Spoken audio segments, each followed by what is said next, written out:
চলতে ফিরতে একটি সূরা বেশি বেশি পড়ুন, রিজিক আপনার কাছে এসে ধরা দিবে। রিজিকের জন্য আপনাকে ছুটতে হবে না। অনেকেই আছেন অভাবের ভিতরে পড়ে গেছেন, অনেকে কষ্টের ভিতরে পড়ে গেছেন।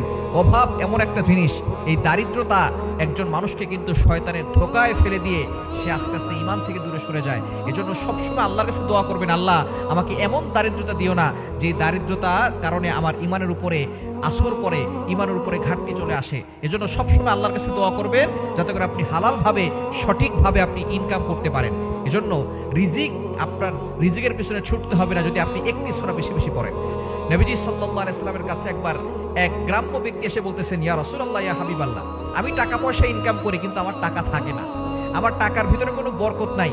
ইয়া রাসূলুল্লাহ, এমন কিছু আমল বলে দেন যে আমলের মাধ্যমে আমার টাকার ভিতরে বরকত হবে এবং আমার ঋণ মুক্ত হবে এবং আমি হালালভাবে সম্পদশালী হতে পারবো।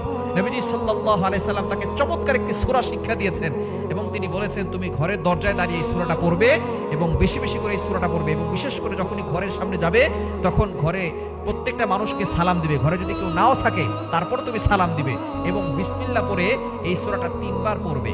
এই সূরাটার আমল যদি তুমি করতে পারো তাহলে আল্লাহ পাক রব্বুল আলামিন তোমার ঘরের ভিতরে রিজিক দিয়ে দিবেন। তোমার যে ইনকাম থাকবে, ইনকামের ভিতরে বরকত আসবে। রিজিক নিয়ে তোমাকে টেনশন করতে হবে না, আল্লাহ পাক রব্বুল আলামিন রিজিক তোমার কাছে পৌঁছে দিবে। সূরাটা হচ্ছে সূরা ইখলাস।